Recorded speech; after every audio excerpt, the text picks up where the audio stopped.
Hi, everyone. I'm investigative and consumer correspondent Vicki Nguyen for NBC News. I am pleased to be with you this afternoon for this virtual event that takes a look at the presidential campaign through the lens of our communities. Hi, everyone. I'm Amna Nawaz, Senior National Correspondent and Primary Substitute Anchor for the PBS NewsHour. And on behalf of Vicki and myself, we are so happy to welcome you to the Presidential Town Hall 2020, hosted by Asian and Pacific Islander American Vote, or APIA Vote. Vicki? Yes, Amna, let me go ahead and take it from here. The Presidential Town Hall is the most important forum in which Asian Americans, Native Hawaiians, and Pacific Islanders will be able to hear directly from the candidates and their surrogates. They will, in turn, hear what matters from our perspectives. The campaigns will address key topics related to healthcare, discrimination, and racism in America, immigration, as well as safeguarding the economy during this pandemic in two separated, moderated discussions. 2020, as you all know, has been a historically challenging year, often tragic, all around the world. In our country, and especially for Asian Americans, Native Hawaiians, and Pacific Islanders. COVID-19 became a global pandemic, and then we witnessed the murders of George Floyd, Ahmaud Arbery, Breonna Taylor, and so many others. Many Asian Americans and Pacific Islanders are committed to becoming better allies at a time when this is needed more than ever. That's right, Vicki. Today's important, unprecedented conversation is the result of many community organizations and leaders making the case that our collective voices need to be heard. The foundation has been set. Asian Americans and Pacific Islanders are all becoming more engaged, both as voters and as elected officials. And we hope today's program encourages you to find your voice and use that voice in your local communities.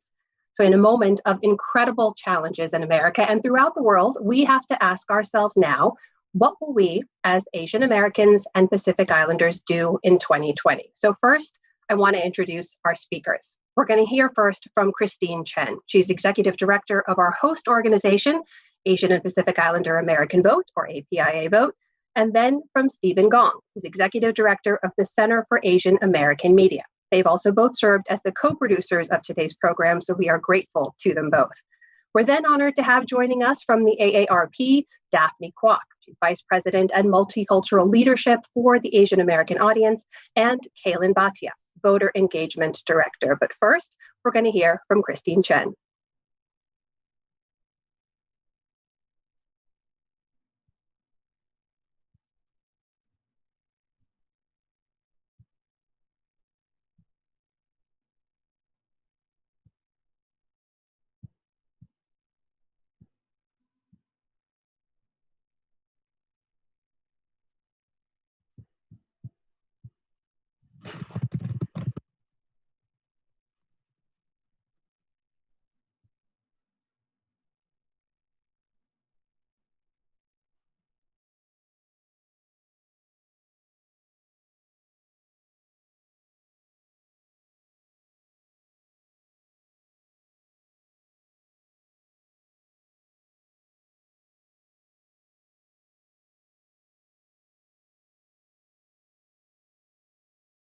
America Vote is excited to welcome all of you for the next 2 hours as we provide a platform for presidential candidates and campaigns to address and engage the concerns of the Asian American, Native Hawaiian, and Pacific Islander communities. Since 2008, API Vote has hosted a presidential town hall for the last every 4 years. This historic event is only made possible with the participation and organizing efforts of over 250 national and local partners that exemplify the beauty of the diversity of our community. Whether it is by geography, age, gender, ethnicity, foreign-born, or American-born. Today's event is only made possible with the support of our sponsors, AARP, Comcast, and Nielsen, and we'll hear from AARP shortly. We also like to thank the Center for Asian American Media for their pivotal role as co-producer of this presidential town hall. So to kick off, let's generate some viewer participation. Now, everyone, please grab your smartphones and text APIA Vote to 72727. The code is now being displayed on your screen. This short survey will allow us to get a general idea of who is tuning in. Again, the code is APIA vote to the number 72727. We'll be sure to share some of the survey results with you later in the program. Now, it's a sign of our times that Vice President Joe Biden and the Trump campaigns will appear at their first major event together at AAPI Vote's presidential town hall today. It's hard to ignore the country's fastest growing racial group of voters. Asian Americans and Pacific Islanders are on the rise.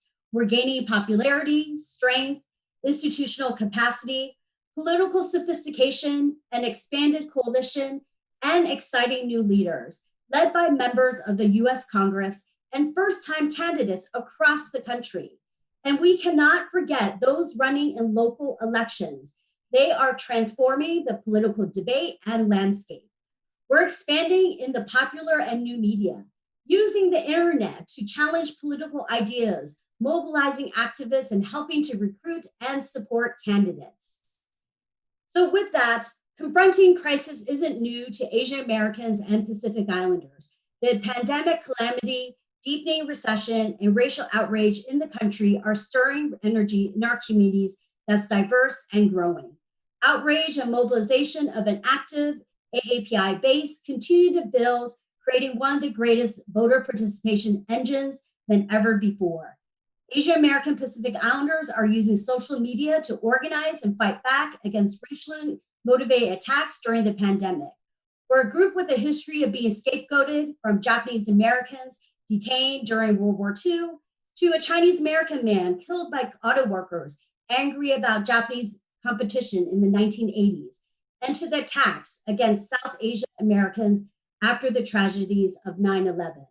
There's an urgency to drown out both bigotry and apathy.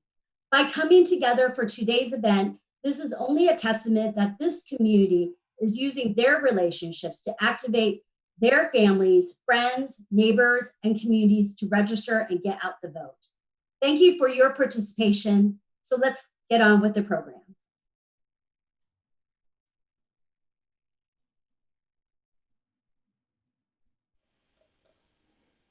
Hello. We at the Center for Asian American Media are honored to partner with APIA Vote to present this historic presidential town hall. These are extraordinary times with the COVID-19 pandemic, rising unemployment, the increase in anti-Asian hate crimes, and now a nationwide movement for racial justice and reform. All of these things make it more critical than ever for the Asian American community to participate in the democratic process. CAM was founded 40 years ago in a similar time of tremendous cultural and political turmoil. And we're drawing on decades of experience in public media and our mission to bring Asian American stories to the broadest audience possible. So, we're proud to be here with APIA Vote, both to bring the diverse Asian American community together for these important conversations, and also to ensure that our voices and perspectives are heard in discussions that will shape the future. Enjoy the town hall. Welcome. I'm Daphne Kwok with AARP. Empowerment. That is why we're all here today. And that's why AARP is so honored to be supporting API Vote's presidential town hall, as AARP works to empower people to live as they age. There are over 4.3 million AAPIs over the age of 50 now, and in 40 years, that number will go over 13 million. We are a critical block of voters, and as we all know, family is a core value for our community. That means we all need to advocate for issues to improve the lives of all of our elders, be they LGBTQ or not. This is June, which is Pride Month. In November, our future is on the ballot, and we need to make sure language access, healthcare access and affordability, culturally competent care, and maintaining the dignity of all of our elders is on the ballot. Today, I want to invite you to pledge with me that every single one of us will do our civic duty to not only vote for a brighter future, but to make sure that our families vote as well. Thank you so much. Hi, I'm Kalen Bhatia, AARP's Director of Voter Engagement. thank you so much for the opportunity to sponsor your presidential forum and the opportunity to come speak to you today. AARP is a nonprofit, nonpartisan organization representing people over the age of 50, the most powerful voting bloc in every election cycle. And during this time of COVID, the way we live our lives has changed from the way we work to the way we vote. AARP is committed to making sure you know how you can vote safely this fall, and you know which issues are on the line, including Social Security, Medicare, prescription drug prices, long-term care, and the economy. For more information, please go to aarp.org/election2020, and please remember to vote. Thank you. During the coronavirus pandemic, Asian Americans rose to answer the call as frontliners, caregivers, cure seekers, truth tellers, providers, and modern-day heroes. We can't say enough about how grateful and proud we are of you and the work you do. And thank you to Christine, Stephen, Daphne, and Kaylin. Now, as you've heard many people mention, in just the past 6 months, all of us have struggled to make sense of a pandemic that has changed the way we live, and that's taken the lives of more than 120,000 people here in the US, nearly 450,000 around the world. We've also had to bear witness to the death of so many others stemming from police brutality. So please join me now in a moment of silence to honor those loved ones lost to both the global health crisis and to our crisis of violence.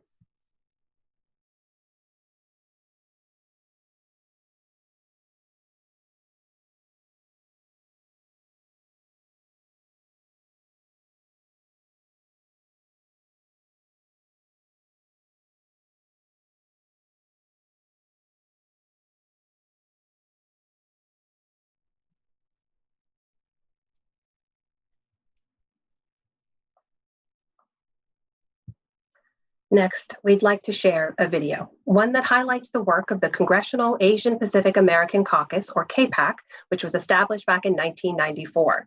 Following the video, we are delighted to have with us Representative Judy Chu. She was elected to the U.S. House of Representatives in July 2009 and now represents the 27th Congressional District in California. As the first Chinese American woman elected to Congress, Representative Chu has been the CAPAC chair since February of 2011. She also serves on the powerful House Ways and Means Committee, the House Small Business Committee, and is chair of the Subcommittee on Investigations, Oversight, and Regulations. But first, to the video. In 1994, the Congressional Asian Pacific American Caucus was formed. Now, it is my hope that this caucus will serve as a foundation for future advances for our community, laying a groundwork for growing AAPI leadership. To finally make the full story of the Asian Pacific American communities known in Washington, D.C., as well as throughout the country. We came together to have a greater voice in Washington and ultimately throughout the country.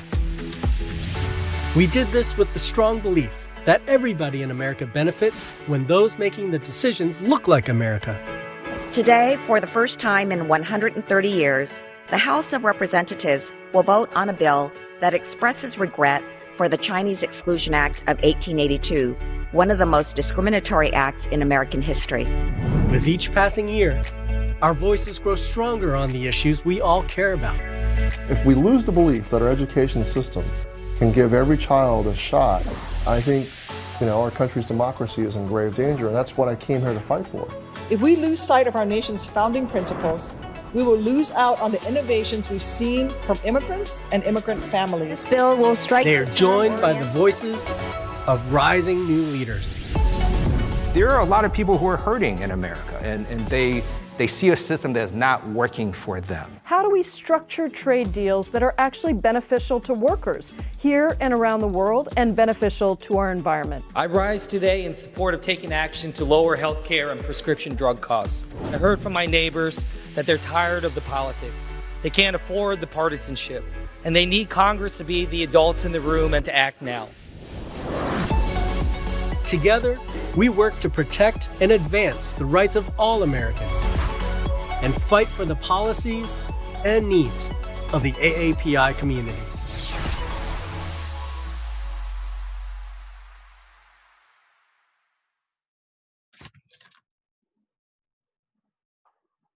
And joining us now is Congresswoman Judy Chu. Congresswoman, over to you. Hello, everybody. First, let me say thank you to Christine Chen and APIA Vote for hosting today's history-making presidential town hall. As chair of the Congressional Asian Pacific American Caucus, or CAPAC, I am so gratified to see thousands of Asian Americans and Pacific Islanders joining us virtually for this milestone event, ready to engage in the 2020 election. And I want to thank APIA Vote for highlighting the history and growth of CAPAC through your video. You see, it wasn't too long ago that AAPIs were so invisible in the US Capitol that if you saw someone walking down the halls, you just had to turn around and look. It was so unusual. But thankfully, this is not the case anymore. AAPIs are now the fastest growing racial population in the country and the fastest growing voting bloc. Over the past decade, we've had more AAPIs run for office and get elected than ever before. And as a result, we now have a record 20 AAPI members of Congress, our highest number in history. But not only that, AAPIs have more than doubled our voter registration numbers over the last decade, with more than 11 million AAPIs eligible to vote this year. And by 2044, we will have doubled even those numbers. We are also the swing vote in key swing states and districts all across the nation. And that is why I like to say we've gone from being marginalized to the margin of victory. But in order to make a difference this November, we must do everything in our power to ensure that AAPIs make our voices heard at the polls. And that's why today's presidential town hall is so important, because the stakes have never been higher. These are difficult and sobering times with this country's very health and economy at stake. Over 127,000 Americans are dead, and over 40 million have filed for unemployment. The coronavirus has disproportionately impacted communities of color, including Native Hawaiians and Pacific Islanders, who in California have 3 to 4 times the COVID-19 mortality rate relative to their population. Small business is a key to the American dream for so many AAPI families, and yet they are struggling to stay open, with language barriers making difficult the access to Payment Protection Program loans. We are also at a critical moment in our history about inclusivity and racism. Over the past month, Americans have taken to the streets to demand justice for the shocking murder of George Floyd and so many other victims, helping to kickstart a national conversation on racism and inequality that we have not seen in decades. On top of this, the coronavirus has incited intense anti-Asian xenophobia and hate crimes over the past few months that have threatened the safety of our community. It started in January with dirty looks, insults, and misinformation that Asian American restaurants and businesses were more likely to have the disease and should be avoided. But in the last few months, it's escalated to spitting, yelling, and physical attacks against Asian Americans all across the nation, including an incident in Texas where a man stabbed 3 Asian Americans, including 2 children, ages 2 and 6, at a Sam's Club, saying that he wanted to kill Asian Americans. This xenophobia has been exacerbated by political leaders who've used the racist term Kung Flu and Chinese virus to refer to coronavirus, even though health experts at the CDC and World Health Organization have repeatedly warned not to associate the disease with a specific geographic location or ethnicity due to the stigma it causes, and is why they officially use the scientific and neutral term COVID-19. Regardless of which candidate you support or what your political affiliation may be, we all know that violent and hateful rhetoric and policies targeting AAPIs or any American has no place in our society. But simply condemning these remarks is not enough. We need to know what candidates will do to stop hate speech, address inequality, and protect the health and well-being of all Americans. Today, it is more important than ever that we elect leaders who can govern in times of crisis and move our country forward. And AAPIs can be at the forefront of this. We can register people to vote, and we can get those already registered to cast their votes in November. We can exercise the true power that we have as an AAPI community to make a difference in this country. Together, we can make sure that AAPI voters are the margin of victory in November 2020 and beyond. Congresswoman Judy Chu, thank you so much for being with us here today and for your continued leadership. Now, before we welcome our campaign speakers, we have one more short video for you. This one taps into the emerging power of the Asian American Pacific Islander electorate.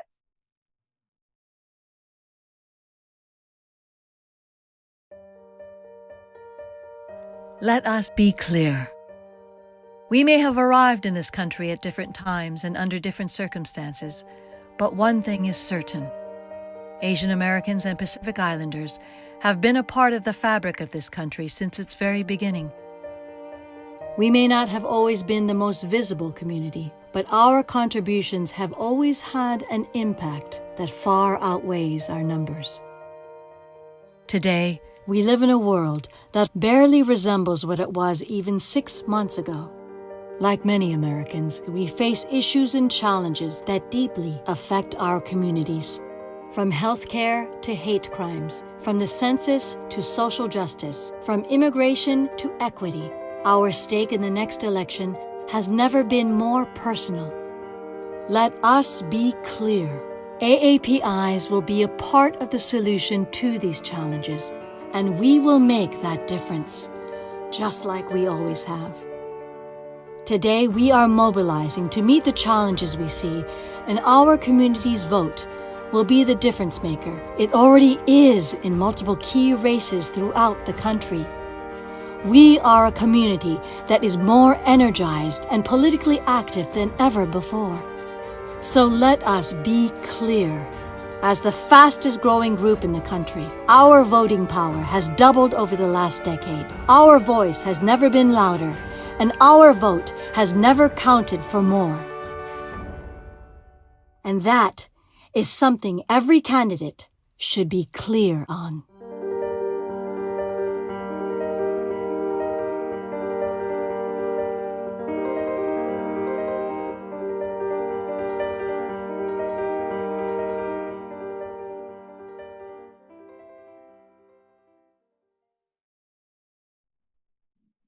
Does that get you excited for the 2020 election or what? All right, we are almost there, but we want to show you one more video which really showcases the diverse voices from across the country and the issues that these folks want to hear from our candidates through self-recorded videos.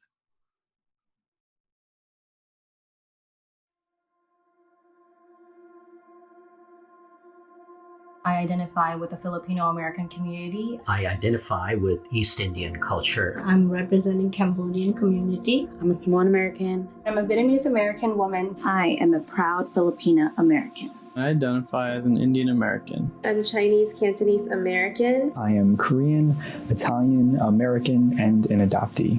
I am from Campbell, California, and I'm Tongan. I'm Vietnamese American and based right here on the Gulf Coast of Alabama. We represent the South Asian community for the state of Texas. My family and I immigrated from Bangladesh in the early 90s. I was born and raised in Seoul, South Korea. I'm a first-generation Asian American who immigrated from Hong Kong. I belong to a Sikh community. My passion is serving and empowering my multi-generational Filipino-American and API community. And I'm proud to be part of the API SEIU caucus. We represent the Asian American community.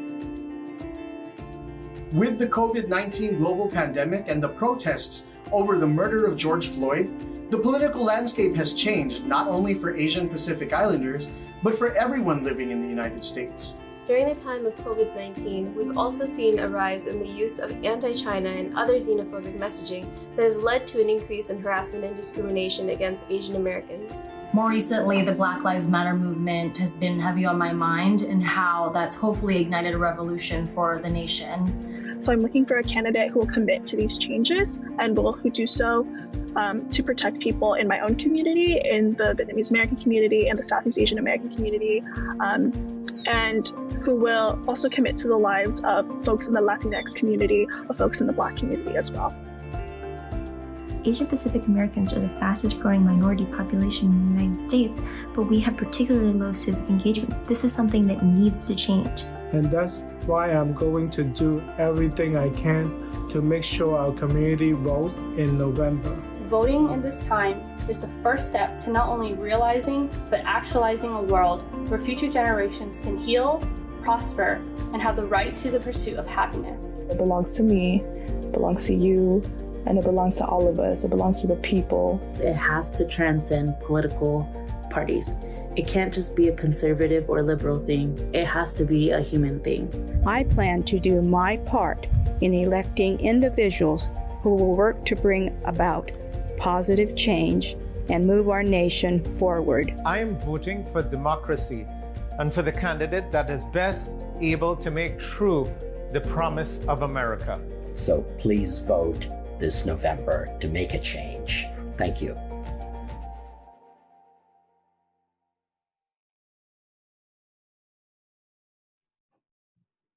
All right, guys, let's turn now to the campaigns. Now, here's how it's going to work. In each case, the candidate or surrogate will make brief opening remarks. He'll then take questions from the moderators and from the community. Some will be live, some will be taped, and of course, provide some answers. Just as a reminder, we as the moderators are going to do everything we can to be respectful of everyone's time. We ask all of you to please do the same. But without further ado, I am pleased now to introduce the presumptive Democratic presidential nominee, former Vice President Joe Biden. Mr. Biden, over to you. Well, thank you very much. I appreciate it. Thank you all at the AAPI vote. You're all talking about voting for this organization as an opportunity for us to be together. I also want to thank Congressman Chu for her incredible leadership in the House of Representatives and for her commitment to keeping the issues that matter to members of the Asian American Pacific Islander community top of the mind for all of us. And I'd like to start today by briefly addressing what I consider to be a horrifying revelation in the New York Times last night. Assuming the Times report is accurate, the U.S. intelligence community has assessed that a Russian military intelligence unit, the same unit that was behind the assassination of the former KGB agent in London 5 years ago, has been offering bounties to extremist groups in Afghanistan to kill U.S. troops.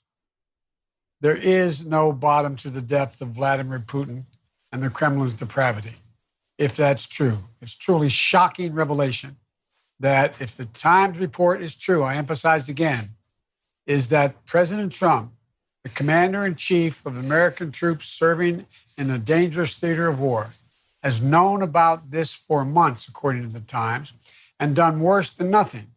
Not only has he failed to sanction or impose any kind of consequences on Russia for this egregious violation of international law, Donald Trump has continued his embarrassing campaign of deference and debasing himself before Vladimir Putin. He has this information, according to the Times, and yet he offered to host Putin in the United States and sought to invite Russia to rejoin the G7. His entire presidency has been a gift to Putin. But this is beyond the pale. It's a betrayal of the most sacred duty we bear as a nation, to protect and equip our troops when we send them into harm's way. And it's a betrayal of every single American family with a loved one serving in Afghanistan or anywhere overseas. And I'm quite frankly outraged by the report. And if I'm elected president, make no mistake about it, Vladimir Putin will be confronted and will impose serious cost on Russia. But I don't just think about this as a candidate for president. I think about this as a dad, a father, who sent his son to serve in harm's way for a year in the Middle East and in Iraq. And I'm disgusted on behalf of those families whose loved ones are serving today When your child volunteers to serve, they're putting their life on the line for the country.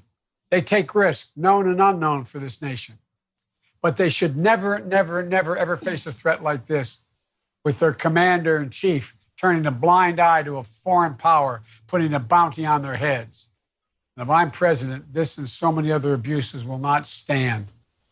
No, this is a difficult time for our country.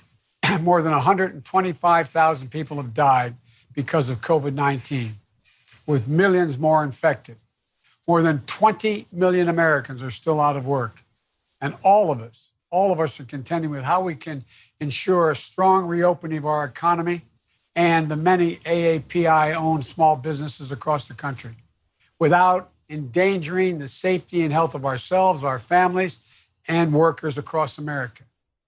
At the same time, during the pandemic, Donald Trump is telling his administration to, quote, slow down testing, ending federal funding for test sites. I understand he just reversed that today. He was going to end funding for federal test sites, but Republican governors said, don't do it. He changed his mind. Fighting in court to strip people of their health care under the Affordable Care Act. And on top of all of this, Asian Americans are being targeted with violence and subjected to xenophobia rhetoric from the mouth of the president himself. This is a president who, instead of bringing our country together, does everything he can to fan the flames of hate and division in this country. From the moment I launched this campaign, I've been speaking about the battle for the soul of our nation. This is part of that battle.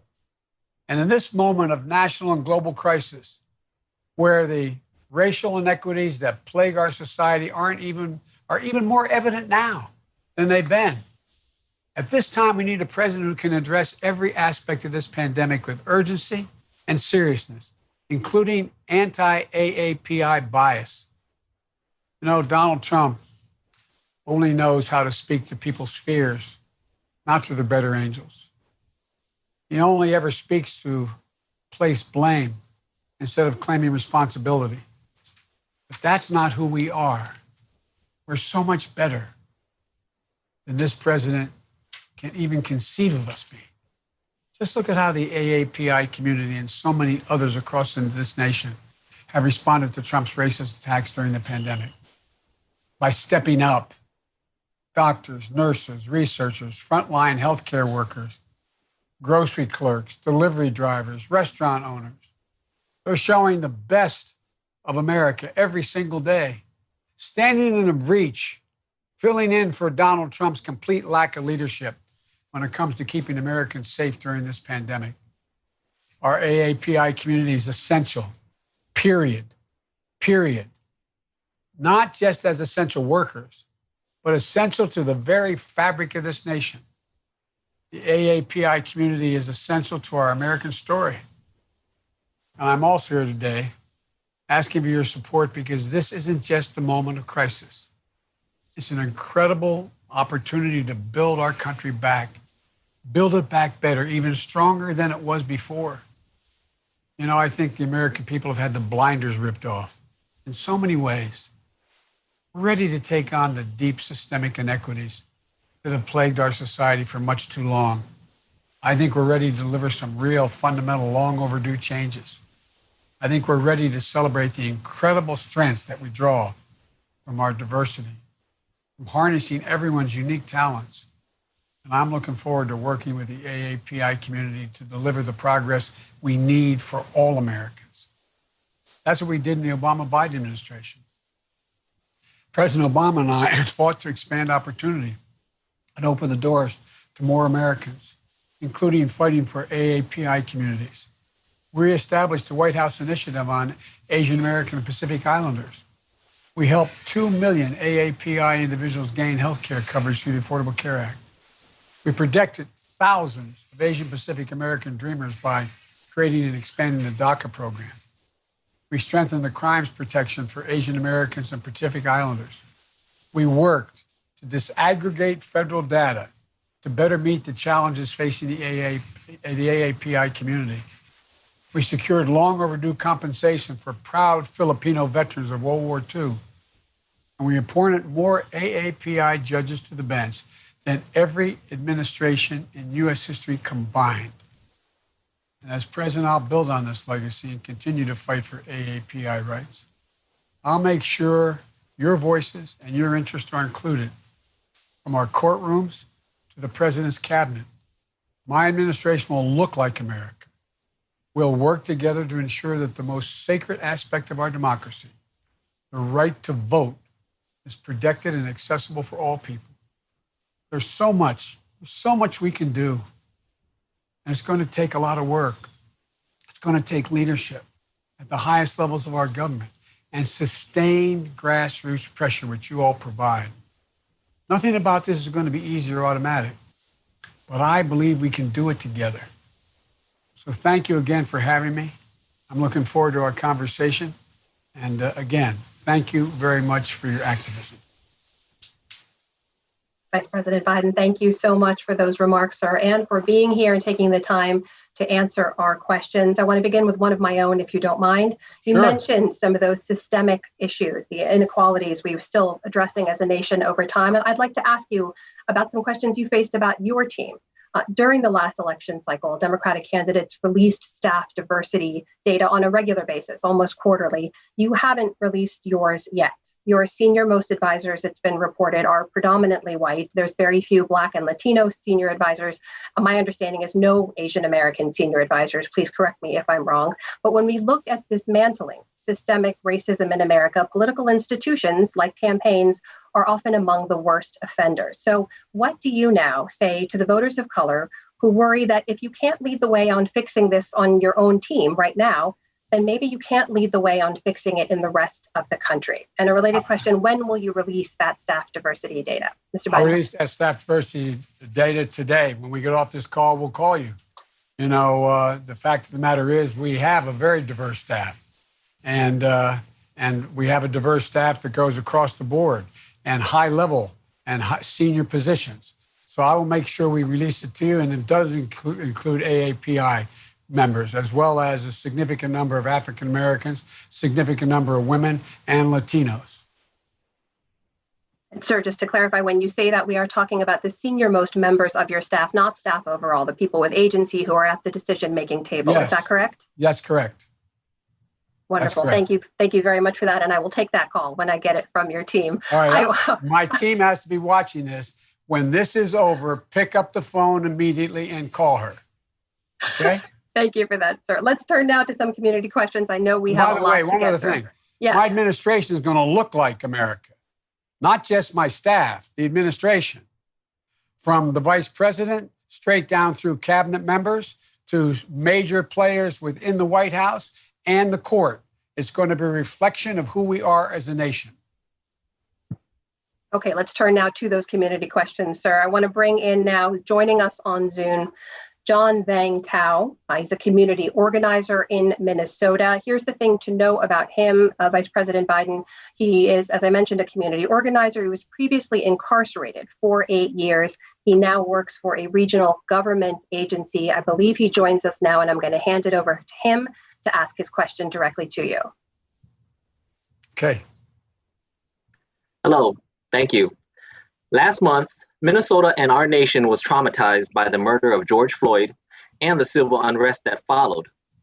As we all are looking for a new way forward, we must acknowledge that these events are a result of the inequities within our systems. Past policies like tough on crime legislation has led to the over-policing of poor communities, including immigrant communities, and introducing them into the school to prison pipeline. Many people like me who have finished paying our debt to society, we often struggle to rebuild our lives and overcome systemic barriers after prison. Some have been able to find jobs, and others have been left with no other options but to start a new business. Many of us have started families and became upstanding members in the community. Despite all of these accomplishments, ICE has been deporting people like us since 2002. These actions are destroying families and abandoning good people into countries that many have never stepped foot in. Issues like DACA, immigration, and deportation are all critical to my community. What will you do to ensure that all communities of color, including Southeast Asians and other small ethnic groups, are not left out of your discussions on which immigration reforms and policies to prioritize in your first 100 days? Thank you. Thank you so much for your question. Please, Vice President Biden, over to you. By engaging your leadership, as I have through my career, just like we did in our last administration. This pandemic has brought out the best in so many people: doctors, nurses, first responders, grocery clerks, delivery people, caregivers, heroic soldiers in the war against the virus. So many of them are Asian Americans and Pacific Islanders. But this crisis has also brought out the worst. We've all heard about the horrible acts against Asian Americans, blamed for the coronavirus, harassment, violence, conspiracy theories, blaming Asian Americans for COVID, dangerous smears, including by Donald Trump. Words matter, and the president's words matter even more. I'm running to restore the soul of this country, to make clear there's no safe harbor here, to stand up to anyone who's been left behind. As president, I'm going to fight every day to lead the change, for significant change in all our policies, and to make sure that every member of the diverse AAPI community is treated with dignity and has a same shot to succeed. And I'm going to make sure the AAPI community is represented in my administration. As I said, under President Obama, we appointed more AAPI judges than every previous administration combined, including 4 times more women of AAPI descent than any other president. We're in an advisory commission on AAPIs, Pacific Island Task Force, and the White House Initiative on AAPIs. We held hundreds of stakeholder meetings and summits and worked with 24 federal agents, the whole community, to make sure they had federal resources. Trump gutted all of that. And as president, I'm going to restart it and take it further. And let me go back to your comment about you having served your time in prison. We have to make a fundamental change in the way we deal with prisons. That's why, in my view, and this is what I propose, we should turn, and I've been pushing this for a while now, we should turn our system into one of, from punishment to rehabilitation. Once you have served your time, right now what happens is you get $25 in a bus ticket. And a lot of people don't have any place to go except back to right where they were before if they were in real trouble. I believe that you should be entitled to anyone serving their time in prison should be entitled to every single solitary program that exists in the government, from access to housing, to access to food, to access to Pell Grants, to access to educational opportunity. It's overwhelmingly in our interest that we do that, There's much more to talk about in terms of dealing with the whole notion of prison reform. But the biggest reason that we have to do it is to make sure that people have an opportunity to have a new start. The idea that anybody, well, I won't go on. I get too excited about this one, but there's a lot we can do, and I will do.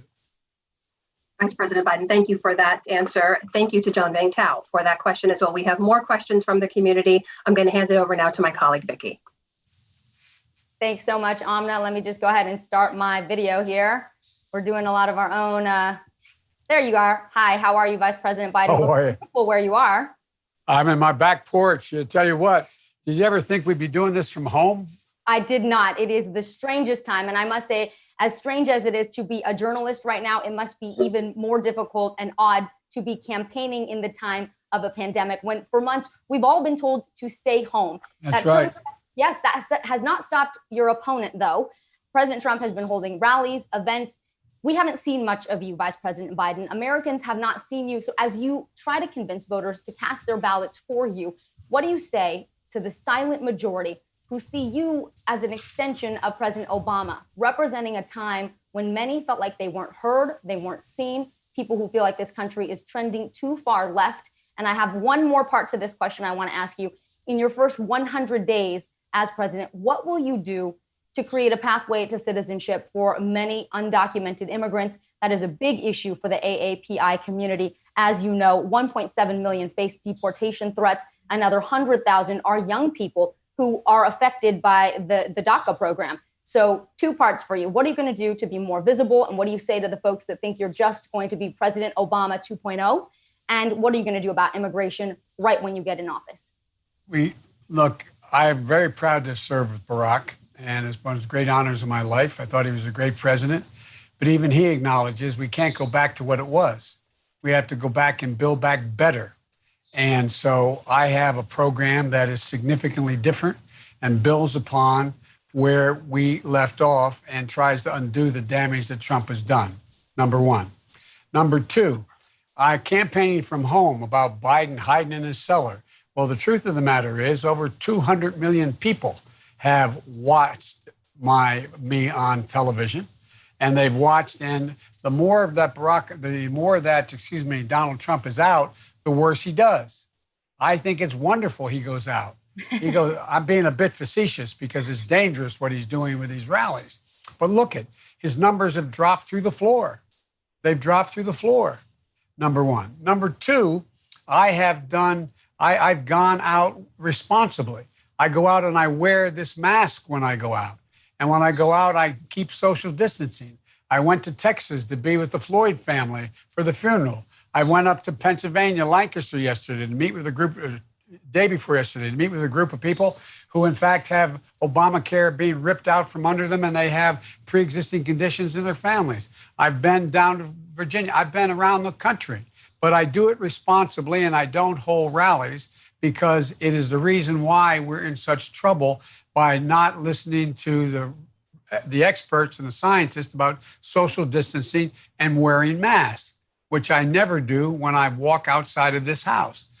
I never fail to do. Now, one day, on day one, I'm going to send a legislative immigration reform bill to Congress to provide a roadmap to citizenship for 11 million undocumented immigrants who contribute so much to this country, including 1.7 million AAPI. My immigration policy is built around keeping families together, modernizing the immigration system by keeping families, unification, and diversity as pillars of our immigration system, which it used to be. Ending Trump's cruel and inhumane policy at the border to rip children from their mother's arms.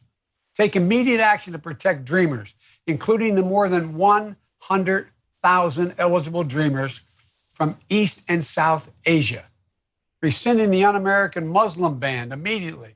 Restoring refugee admission in line with the values and historic leadership of our country, raising the target to a minimum of 125,000 people a year in my first year.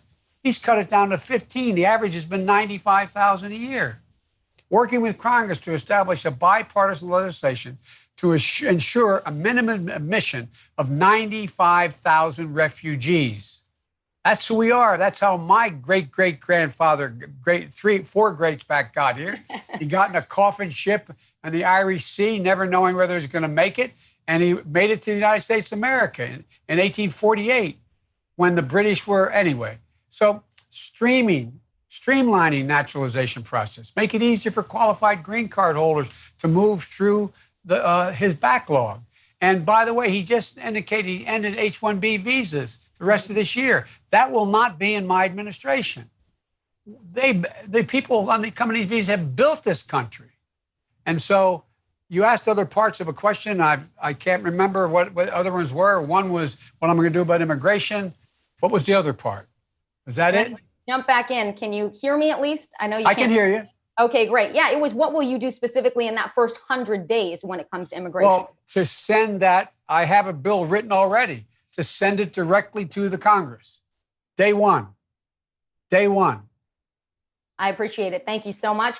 Vice President Biden, we are going to ask one of our community members next to ask you a question. Her name is Vimala Rajendran.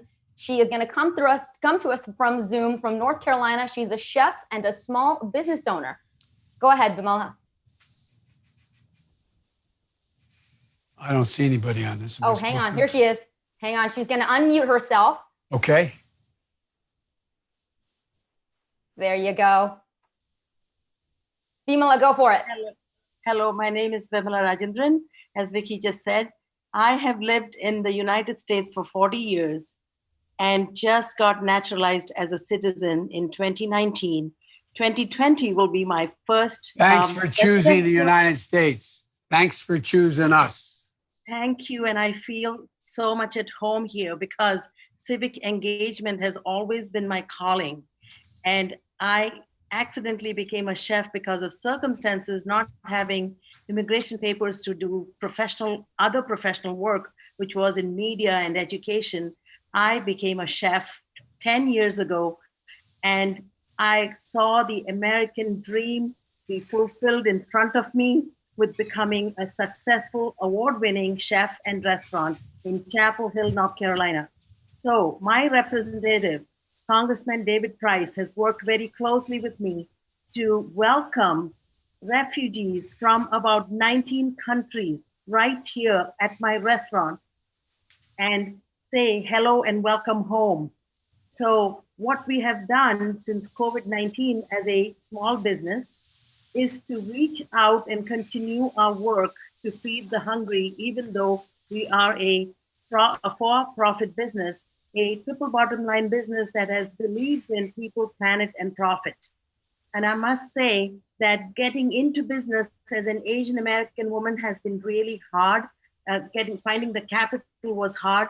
Getting PPP right now during COVID-19 was extremely difficult. Major corporations got millions before we got our $100,000, which we have to spend within 24 weeks, I may add. I must ask you, Vice President Joe Biden, what would you do to help us rebuild the economy so that small businesses that are family owned and that are enriching the local economy, building the new South?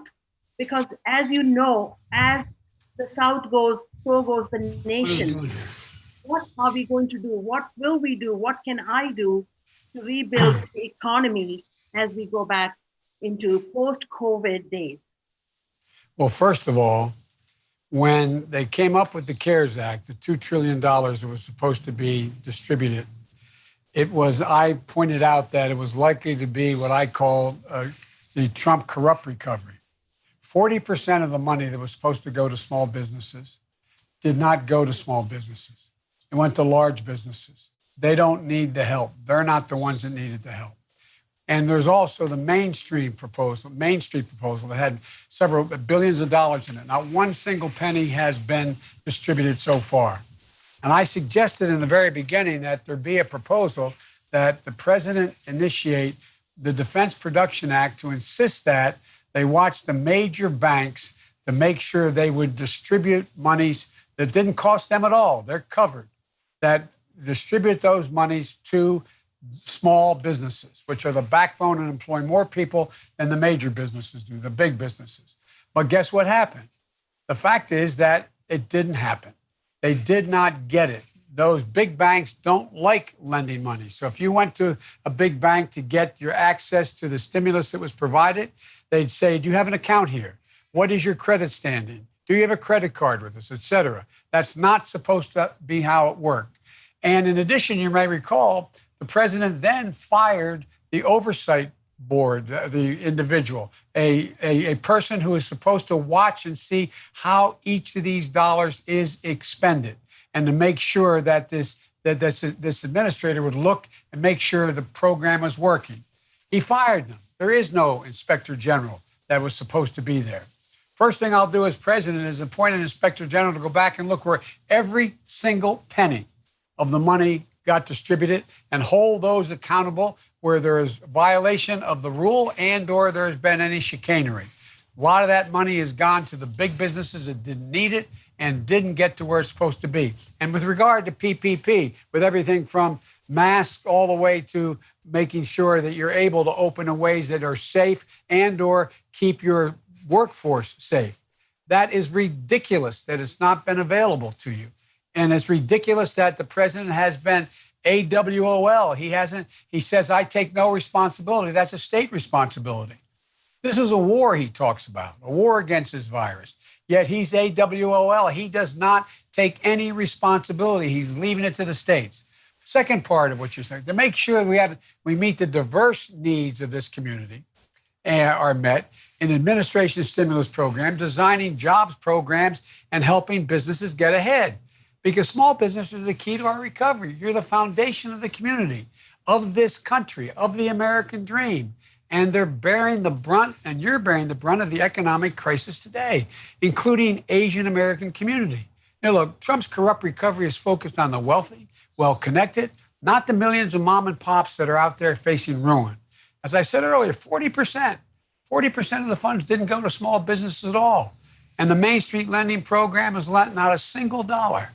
Because many of the AAPI-owned businesses are cash operated and don't have ties to banks, they're hard to find time accessing this paycheck protection program, funds that Trump is supposed to be supplying through the administration, through what the Congress passed.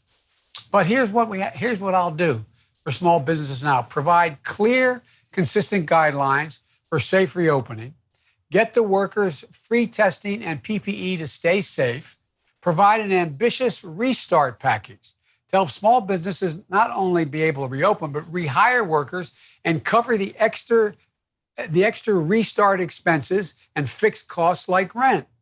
Make sure that stimulus funds are distributed fairly. As I said, I'm going to appoint an inspector general on day one to make sure the funds actually get where they're supposed to go. Reverse half of the new PPP funds for small businesses with less than 50 employees, so that right now small businesses is technically under 500 employees. Well, that's not what most people think is a small business.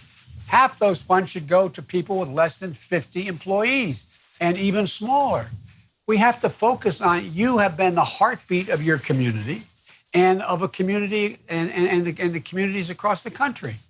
And the other thing is that you're working with Congressman Price, who's a first-rate guy. We, in fact, have to increase the numbers, as I said earlier, of refugees able to come to the United States of America. I'm going to stop you right there. I'm sorry. You get time for another community question. That was great. We appreciate what you had to say about small businesses. I'm going to toss it to Melissa Leylan. She is coming in with a question about healthcare. AAPIs, including COFAs, are among the most visible of healthcare workers caring for COVID-19 patients. Pacific Islanders are contracting and dying from the virus at an alarming rate, only to be largely forgotten in discussions of community impact. COVID-19 has raised onto a pedestal health disparity for people of color, including AAPIs. Yet access to healthcare insurance is one of the biggest barriers our communities face due to language and policy barriers. 1/3 of Asian Americans have limited English skills. What are your plans to ensure that all AAPIs can obtain health coverage with language assistance in your administration? Free for everyone, exponentially surge the testing to make sure it reaches the community, get critical medical supplies and care hospitals in every part of this nation. And I'd immediately drop Trump's efforts to overturn Obamacare and strip millions of health care, even during this pandemic. He shouldn't be putting politics his politics ahead of the safety of the American people. And one of the things you all know better than any group is that Obamacare was and is still a big deal. It covered 20 million uninsured, 2 million formerly uninsured AAPIs. As president, I'm going to build on it with a public option, slashing premiums and deductions and drug costs, automatically enrolling people who are eligible for Medicaid but live in states that reject this expansion, double the funding for community health care centers and frontline care, and I'll work to tear down the language barriers that keep AAP from quality care. For example, during our administration, we distributed health insurance information in 7 Asian languages: Burmese, Chinese, Hmong, Khmer, and Vietnamese, and Lao. And so, as president, I'm going to build on that important work and direct federal agencies to find new ways to increase access to federal programs for the AAP community, including those with limited English proficiency, to ensure that the best practices are shared across departments and agencies. Now, look, that includes making sure that AAPI communities has access to information about COVID-19. So far, the Center for Disease Control materials have been translated into Spanish, Korean, Chinese, Vietnamese, but other resources like those released by the White House Coronavirus Task Force and other federal agencies are available only in English and Spanish. You all know the argument that most people don't about, the model minority. Well, AAP advocates across the country know that there is a section of the AA, if you take it as one big group, it has the highest education achievement, etc. But what we insisted was that we for example, at the Department of Education, integrated post and secondary education data system, it should be broken down by ethnicity because it changes dramatically. This administration hadn't done that. HHS has seven Asian Americans and 4 Pacific Islander breakdown in categories. Department of Labor has done the same thing. This guy's not done that at all. So you look out and generically you say, okay, the AAPI community writ large has a great achievement higher than any other group in America. But that misrepresents the fact that scores of ethnicities are, in fact, really being hurt and left behind. And we're supposed to be breaking that out so we know exactly where they are so they can be taken care of and treated fairly. That's one of the priorities I will have in addition to access to eliminating the language barrier.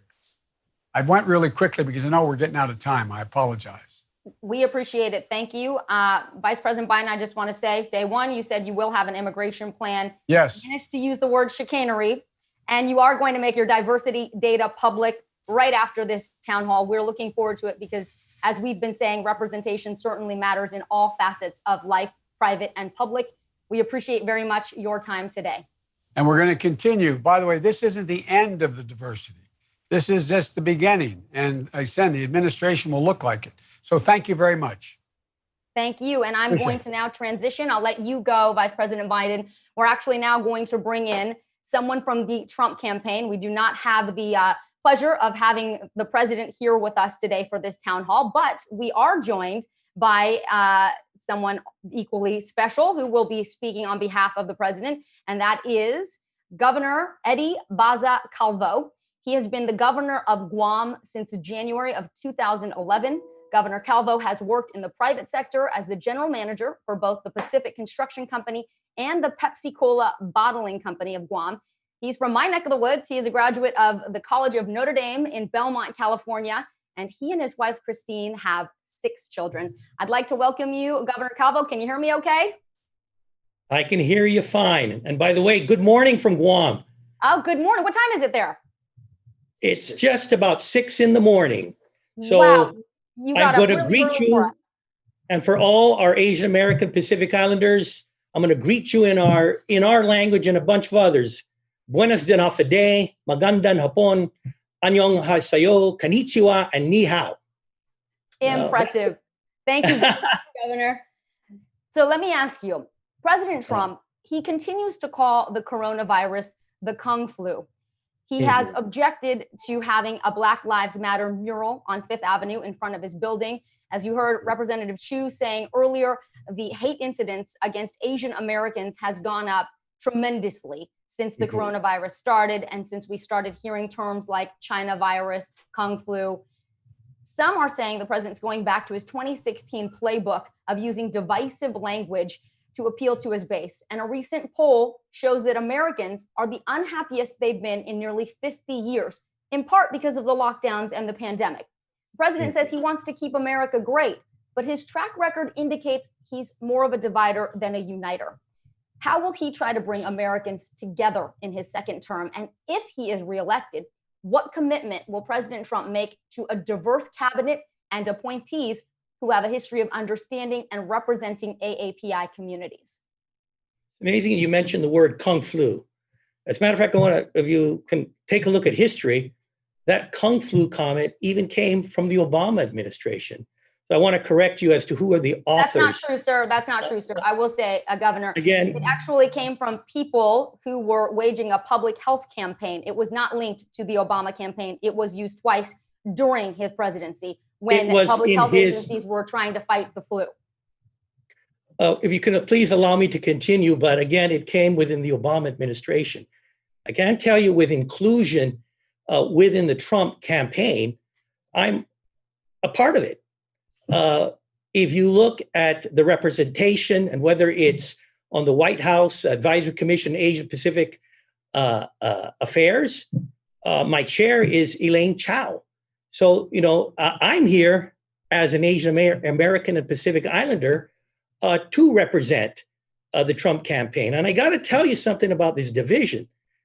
If you take a look at what is happening throughout this nation, and you look at some of the events, and by the way, as a member of the White House Commission, I've seen what is the impact on some of our Korean American stores, our Vietnamese hair and nail shops, our Filipino restaurants that have been looted and people robbed as a result of the riots. And I can tell you that when you look at the destruction, and whether it's from looting, whether it's robbing, or burning of flags, or tearing down statues, most of those people, not all, aren't going to vote for President Trump. Many of them actually are supporters of the Biden campaign. So as you talk about division, I think maybe especially those within the Biden campaign got to look in a mirror, because a lot of their supporters are the ones that are responsible for this. So I hope I've answered that question. Much of the damage is not happening from MAGA or Trump supporters. In terms of what the president will do to have a diverse cabinet and appointees, I understand that you're there and that Elaine Chao is there, and that is representation. But what will the president do moving forward if he is reelected? And do you think, and even if it were to be used during the time when President Obama was in office, the term Kung Flu, are you saying that makes it right to continue using it now, especially given the atmosphere of racism and hate that AAPI communities are reporting? Yeah. I think words, you got to be very careful on words. And I got to tell you, my president, he's sometimes very unorthodox and he uses certain words, but you also got to look at actions. And when you take a look at the actions of the Trump administration, whether it's my participation or Secretary Chao, or as a matter of fact, as we go into housing, some of the great ideas that have come from, again, Ben Carson, who is Secretary of HUD, and many others, you already see participation, whether it's from Asian Americans or Pacific Islanders. I got to tell you, in our advisory commission, and I'm talking the White House Advisory Commission on Asian Americans and Pacific Islanders, you got 2 folks from the islands, actually 3, 2 from Guam, 1 from Samoa. It's interesting how it expanded as well, because not only do you have Asian American Pacific Islanders from American Samoa, Hawaii, and Guam and the Northern Marianas, but within this administration, there actually been an expansion to our compact states. And these are nation states that have a very intimate relation with the United States. And I talk about the Republic of the Marshall Islands, I talk about the Republic of Palau, and I talk about the Federated States of Micronesia, which encompass an area of the Pacific larger than the United States. And it's in the Trump White House that there is actually an effort to work with not only the Asian American Pacific Islanders within America itself, but even with our special partners, such as the compact states, which have a very deep and intimate relationship with the United States. So again, that's another first for the Trump administration. And do you know anything about what he'll do when it comes to his cabinet or his legislative choices? As you heard Vice President Biden talking about the number of judges that were appointed under his term with President Obama, I'm wondering if you can get more specific about what President Trump would like to do in his second term when it comes to AAPI representation. He's already doing it from home. As a matter of fact, I was going to announce it in my opening speech, but I'm very proud that just 2 weeks ago, we had a virtual convention. Let's have you toggle then. Oh, I'm sorry. I think someone's speaking over you. Yes. We had a commencement speech at our University of Guam here, and it was virtual. And it was by this spoken to these 500 new graduates of University of Guam. This is a young Korean woman that was born and raised in Guam. Her family immigrated to Guam years ago. She's Korean American and a proud Guamanian. And just several weeks ago, with President Trump appointing her as an ambassador and the Senate ratifying it, she became the first Guamanian to serve and the newest ambassador to the Consular Corps of the United States, of the Diplomatic Corps. So that's just another first for the Trump administration. I can't predict what who the president is going to appoint in major cabinet positions, but I can tell you, I've seen in my visits to the White House and meeting with those that are a part of the administration, and whether it's in an official capacity or even in the campaign, I'm seeing a growing diversity. I've seen a heck of a lot more even African Americans that are part of the campaign. I've seen a lot more Hispanics, and of course, Asian Americans as well. So I'm very confident about things. And again, in the weeks ahead, I'm pretty sure that the president and his people will announce any other types or any other new prospective candidate members. And again, by the way, I'm one of them. Yes, indeed. I want to be given this opportunity. I want to thank everyone, the president, for giving me this opportunity to speak in his behalf. Because really, if you look at Guam, it's a Pacific island, but it's just due south of Japan. So I am an Asian Pacific Islander. I fit every part of the category. And I've got about 6 different ethnicities running through my blood. So I think I'm one of those. But and Governor Calvo, I will say, see more diversity coming in the second part of the Trump administration as well. Thank you. We have several questions from the community for you, but forgive me, I was so excited to get to your questions. I forgot to have you do your opening statement, and it's so early over there in Guam. Thank you for waking up early to join us here in the U.S. So on the mainland, I should say. So please, if you would, just open up, and let us know what to expect from the Trump 2020 campaign, please. Thank you so much for that introduction. Hey, and as I told you earlier, I've given the greetings of several languages that make the constituency of the people of Guam. I can't forget my fellow American Pacific Islanders. So as I greet you all, I'd also like to say to my Samoan brothers and sisters, talofa, and also to my friends and neighbors from Hawaii, aloha. I want to thank President Trump and his campaign team, as well as the organizers of the Asian Pacific Islanders American Voters Presidential Town Hall, for giving me this opportunity to speak in behalf of President Trump and Mike Pence. I'd also like to acknowledge and thank our former Vice President, Joe Biden, Congresswoman Judy Chu, and thank them for not only their presence, but also their public service. Now, for many Americans, most of their knowledge of Guam came in August of 2017, because that's a date that North Korean leader Kim Jong-un announced to the nation and the world that he would be launching ballistic missiles in our direction. Now, what most Americans didn't know is that threat was just the latest in a long series of escalating rhetoric and militaristic activities that had been building up since 2012. I came in January 2011, so most of my term was filled by threats by Kim Jong-un. Now, my perspective of a belligerent North Korea is rather unique.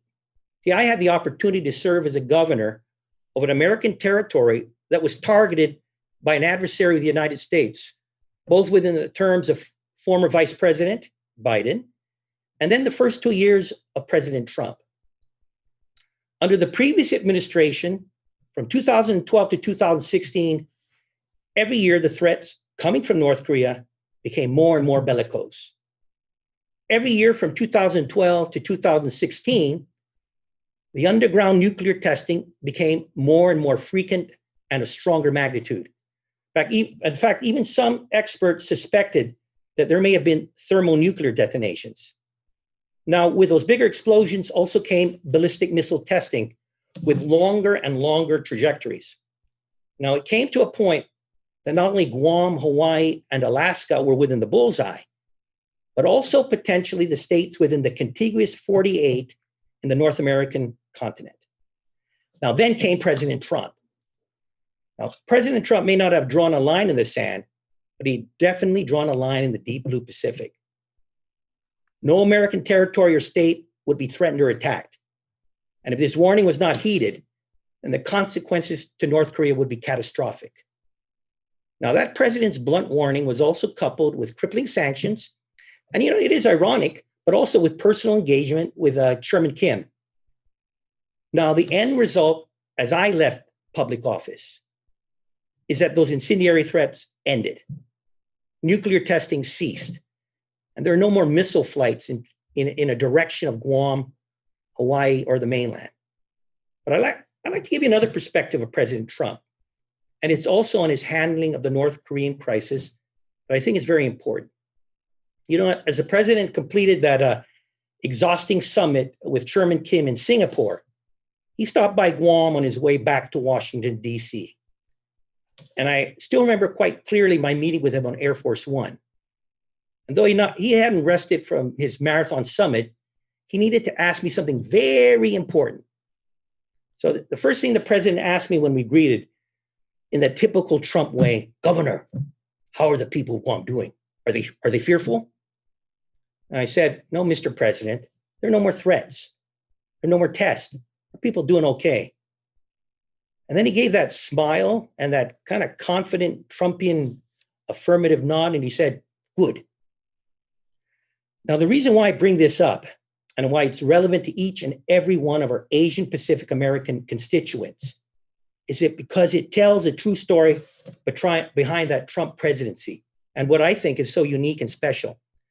Now, all of you folks, a lot of folks freaked out about the Tulsa rally. Some said, "Oh, dangerous. Oh, too little people." But I hope they listen to the context of it, because folks like me who've been in politics for 20 years, I got to admit it, when I listened to that speech, he is probably one of the most unorthodox presidents that I've ever seen in my lifetime. But you know what? Some may question or disagree with his style. The results speak for themselves.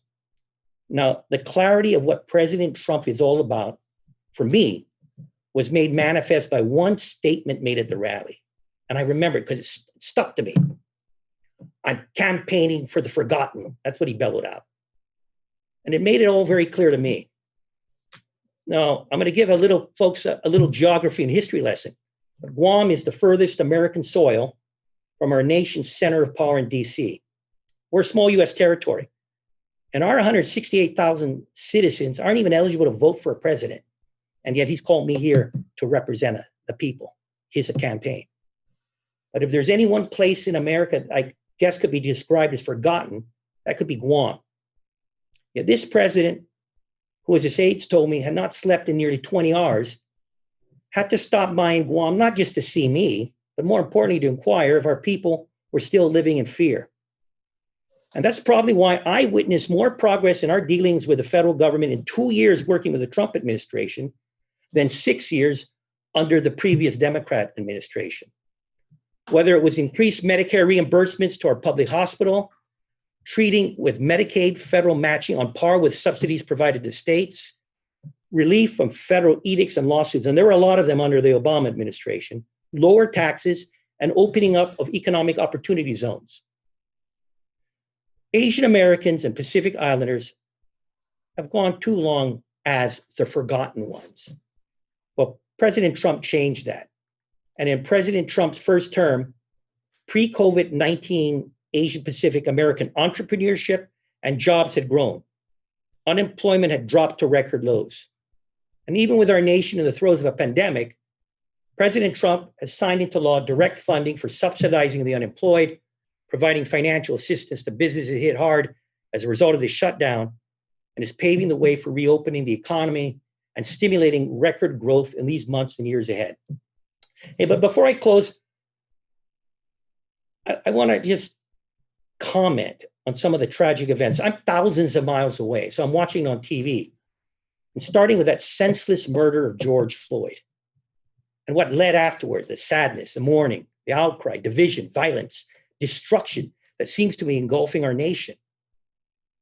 Now, here in Guam, there is no majority. Like I said, I got 5 or 6 races within my blood, but we're rather a compilation of minorities that did hold silent protests, and they were held because from every ethnicity in Guam, just to put a focus on a just cause because of that evil act of somebody in a position of power and authority, abusing his power and taking the life of his fellow man. But you know, here in Guam, there was no violence, there's no destruction, and there was no burning of an American flag.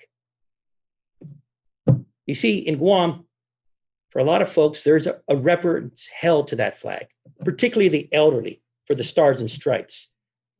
So maybe it has a lot to do with our tragic history. I'm almost finished, but let me tell you our history. 76 years ago, the penalty for any Guamanian possessing an American flag was to get their heads chopped off. The reason being was Guam was under enemy occupation.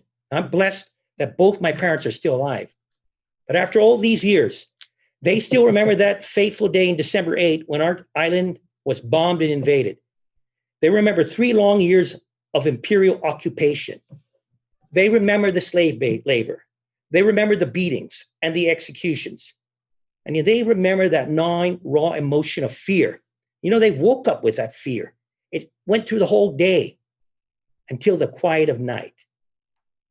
Not this island that was consumed with fear. There was a bunch of people that still held on to an American flag. That flag was folded, it was hidden with great care, and it was preserved. All this done despite the extreme consequences of death if caught. Now, when some of these monuncle, the elderly, were asked why, it was because that American flag represented hope. It was a symbol of America. And for the Chamorros of Guam, I'm a Chamorro, that flag gave us that slim hope to persevere and endure from one day to the next, that someday America would return and would free our people from rape, enslavement, and death. Now, those Guam survivors of World War II, or those democracy protesters in Hong Kong who came out in the hundreds or the thousands waving the American flag, or those Iranian college students where the mullahs had put the flag on the pavement, who refused to step on it and desecrate it, we all have one thing in common, as diverse as that is. That red, white, and blue is a symbol of America. America is a symbol for their hope. And that's why that flag is cherished and honored by such a diverse grouping of citizens throughout the globe. And for those around the world that hold that hope, that's what America symbolizes. And I got to tell you, because I got a lot of friends out here that are non-citizens in Guam. The pictures of American citizens wrapping burning flags around statues is perplexing and troubling. But for President Trump, that American flag and what it stands for is still worth it. It's worth cherishing and honoring. America is great. And if you re-elect Donald Trump as our president, America will continue to prosper and to be that beacon of hope and greatness for the world. So thank you. God bless America. And God bless those stars and stripes. Governor Calvo, thank you very much for giving us some insight into your role and your connection to President Trump, as you called him, an unorthodox leader.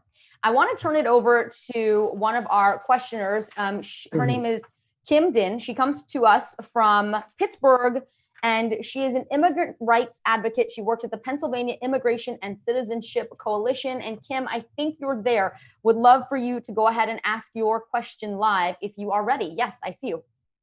Take it away. Thanks. Hi, my name is Kim Din. I am an immigrant rights and workers' rights advocate working and living in Pennsylvania. I work with diverse communities, including immigrants and refugees from many different backgrounds, as well as low-income Asian and Pacific Islander workers. And so in recent weeks, of course, we've witnessed COVID-19 related xenophobia, hate, rising unemployment, rising evictions, foreclosures. We've seen healthcare gaps, continued incarceration and detention of people despite the public health crisis. And of course, the violence perpetrated by the police against Black and Brown people. And all of this is not new. They are not separate issues. This global pandemic just exposes the huge and existing crisis in America of systemic racism and poverty. There are so many injustices that I see, and I truly believe that all of our injustices are linked as dispossessed people. So my question today is, what concrete steps and specific policy changes will President Trump, if reelected, make in his first 100 days to end this cycle of hate, oppression, and systemic racism of people, including Asian American and Pacific Islanders? Thank you. Yeah, thank you so much. And again, as I had mentioned earlier, I've seen it firsthand with President Trump and his vision for racism-free America. President Trump believes in the people. He doesn't believe in whatever color it is, whether you can vote or not for president. I mentioned even our young ambassador, Kim. I think when you take a look at what President Trump is doing, he certain steps he's pushing for school choice, because he believes that the educational opportunities of those living in these traditional underserved communities, that's a lot. You talk about the systemic racism or corruption with some of these failing school systems. He would like to see our people or those people living in these communities have the school choice for themselves, so that they can put their children into the school they believe is best for them. It's interesting listening to Vice President Biden when President Trump signed the Juvenile Justice Reform Act. A lot of what that did was to fix the problems that were created by then Senator Biden when he pushed for that crimes bill. And once that crimes bill was passed in 1994, I believe, that was a one-way path for so many of our minorities to prison. Now, when you go to look at the details of this criminal justice reform, well, you're eliminating the 3 strikes. You're giving more flexibility to judges to make decisions on whether incarceration is even necessary. I got to admit, I took advantage as a governor. I saw the graduates out of our prison there. There was a group of women that had taken construction and heavy equipment classes. And a lot of that is a vision of President Trump. He's even expanded the Pell Grants to help for the education of the clients in prisons. Heck, there's even partly the identifying of those prisoners coming out so that they have a job when they get in. With President Trump, there is much that he has done in regards to the, I'm going to talk about systemic racism because he's done a lot.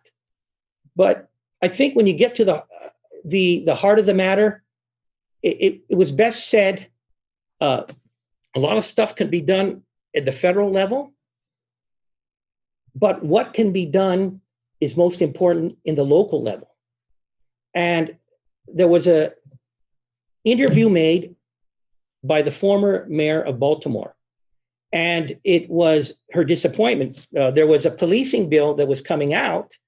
As a matter of fact, President Trump had championed policing, a police reform bill that would give incentives for the payment of body cams, the incentives for training, for use of non-chokeholds, unless the life of a policeman was threatened, the mining and collection of data to track bad apples.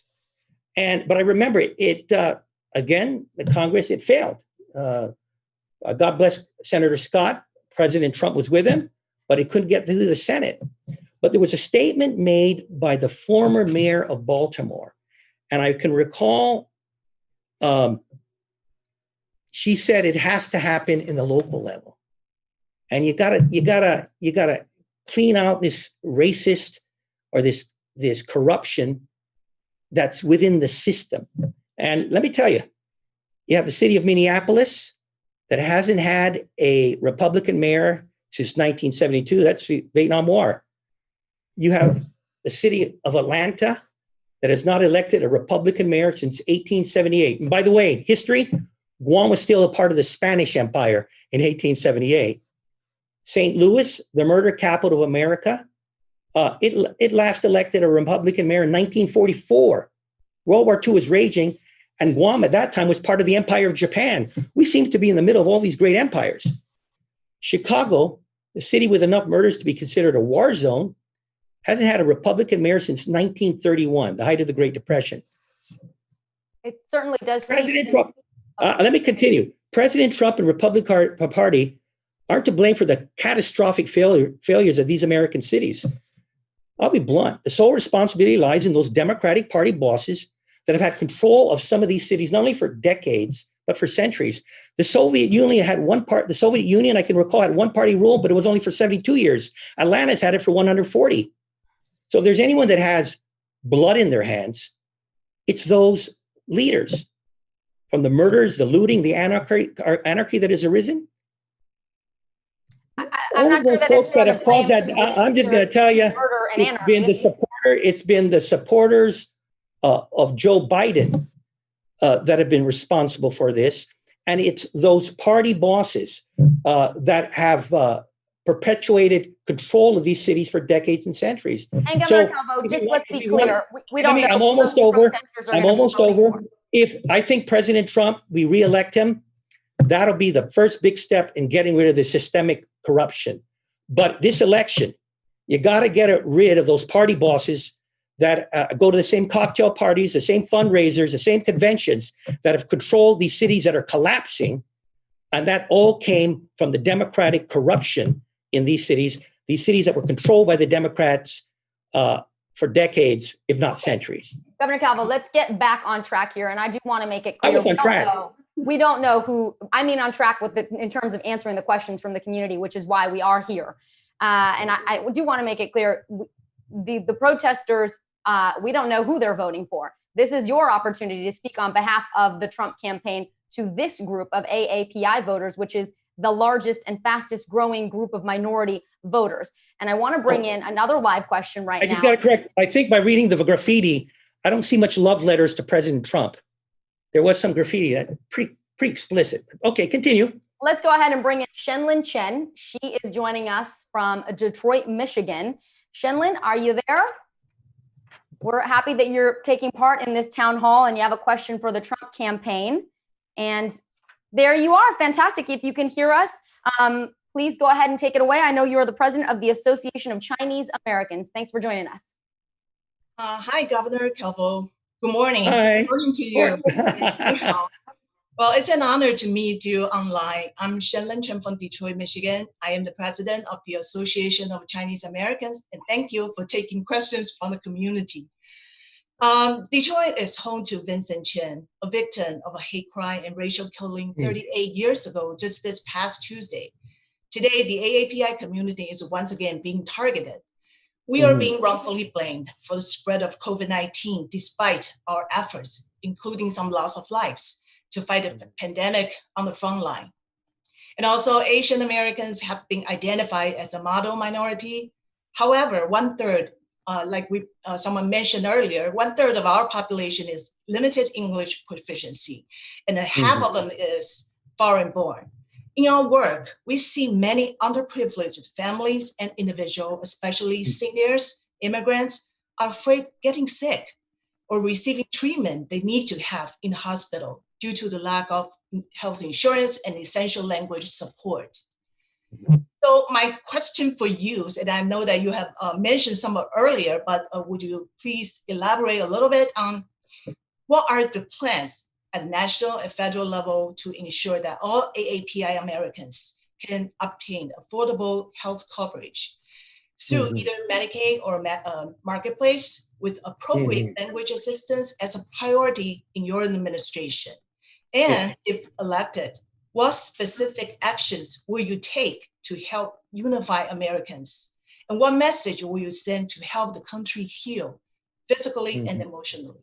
Thank you. Okay, thank you so much. But it's ironic you mentioned Detroit, and I hate to rub it into the Democratic Party bosses, but the last time Detroit had a Republican mayor, I think was 1962. So again, some of the systemic issues of corruption you see in Detroit has to do with the same folks that meet with President Biden in the convention that are held by the Democratic Party.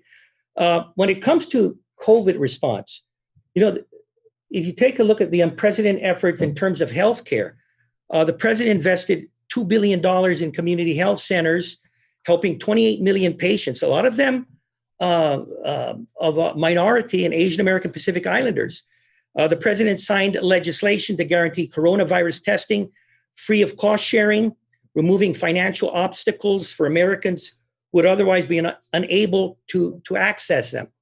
$2 billion was devoted to support hospitals with high COVID-19 admissions based on their Medicare and Medicaid disproportionate share and uncompensated care payments. The federal government is also covering the cost of coronavirus treatment for those that can't afford it. And healthcare, also I'm looking at the most vulnerable. The president is committed to protecting Americans with pre-existing conditions. The president is signed into a law, historic right to try legislation, which is giving the terminally ill patients hope that they can try new experimental drugs. The president signed into law the Childhood Cancer STAR Act, and that gives about $30 million every year for child cancer research.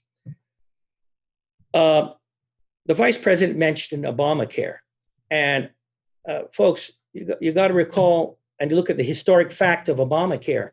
The last 3 years of Obamacare under President Obama, the cost of premiums went up by 34%. A lot of that were on drugs.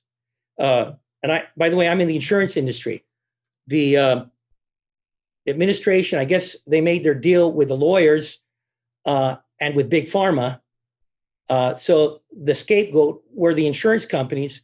The only group that tries to do the managing and ensuring there's a check and balance so that the healthcare providers and the drug companies aren't gagging us with prices that are going up.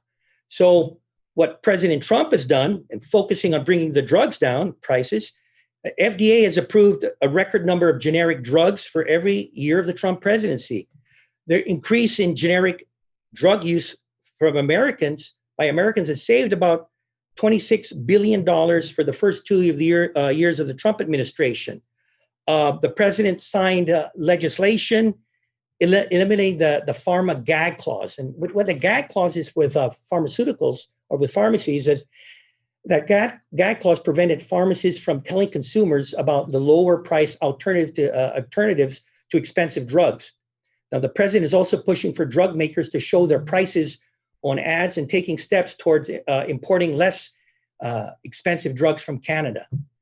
And if there's any big difference between what the president is moving on and Obamacare, it's about choice. Obamacare was about single payer, and we tell you what to do and what to use. This administration expanded the use of short-term, limited duration health insurance plans, TLDs, which offer more choices at lower cost to consumers. The administration has expanded access to association health plans, they're called AAPIs, and that make it easier for small businesses to band together to offer better insurance and lower premiums. You know, a lot of our Asian American business, specifically, are small. So this allows them, similar to a co-op, to come together, to band together to buy insurance plans. The administration also expanded the health reimbursement arrangements. Those are called HRAs. Now, this is interesting. It allows employees to use money from their employer to buy the insurance of their choice. So you're working from somebody, that company is already providing a certain amount of money for insurance. Well, it's just saying, hey, we'll take that money and let us, and I'm talking the employee, make that decision. You know, President Trump, what I like about him, he understands the intricacies of these complex issues and is able to address those challenges and provide the meaningful, effective policies to ensure that Asian Americans and Pacific Islander communities are treated equally. But what I like especially about the Trump administration, I look back as a governor, it seemed from the previous administration, everything came from the top. That template from Washington, D.C., that way of doing things was thrown to everybody. And whether it's New York City or Agana, Guam, the Trump administration is different. It's about more focusing on autonomy, decision-making at a local level.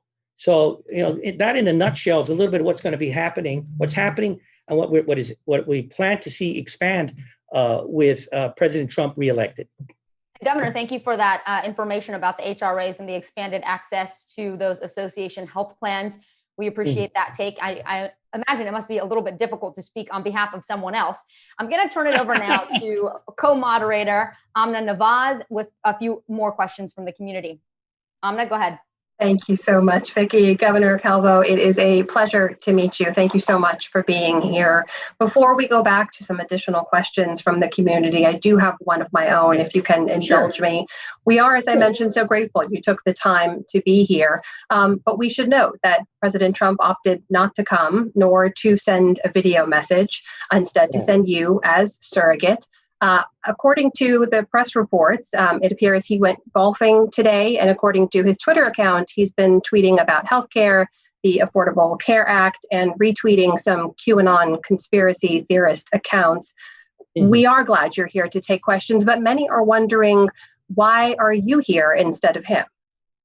I thought he made it very clear to me, and it was directed to me. This organization is Asian American Pacific Islanders. I'm thankful that, you know, the vice president has come here, but he's not Asian American nor he's Pacific Islander. I think it was important for the Trump campaign to have someone here that represented, and you talked about earlier about representation in the cabinet. Well, what better to represent the Trump campaign from a guy from Guam who lives directly south of Tokyo, who has Spanish, Chamorro, Filipino, a little bit of Chinese blood. So in reality, I guess I represent a microcosm of the Trump campaign. And what better person to speak for President Trump on Asian American and Pacific Islander affairs than an Asian American from the Pacific Island of Guam? That's my take on it. Well, just to follow up on that, sir, if you don't mind, many people saw Mr. Biden's participation here as an acknowledgement of the growing importance of this community's voice and a chance to court them directly by not hearing from President Trump directly. What is your message to Asian American Pacific Islander voters who aren't yet sure who they want to vote for and we're hoping to hear directly from the president himself? Yeah, well, one thing is virtual, and I guess here I am, it's virtual. In fact, Vice President was virtual too. I can't tell you, I know there's been a lot of people criticizing President Trump, but he doesn't stay in a basement. He goes out there. And by the way, the folks that go to these rallies or these meetings that we've had, they're Asian American. And you know, he's seeing them in real life, not through a screen. So again, for all my Asian American Pacific Islander friends, you know, there's the optics, like I said, of you thinking that he's not here. But then there's the reality that he's out there. And, well, you're saying he went to a golf course, but I do know with President Trump, every day he's actually going out and meeting the people. And he's not afraid to answer tough questions. He's not hidden in a basement. So I want you all folks, you to know that President Trump has so much confidence in Asian American Pacific Islanders that he appoints me to be a surrogate, an Asian American Pacific Islander. Have confidence in President Trump, because you know what? He doesn't forget the forgotten ones, like the previous administration. He'll remember us.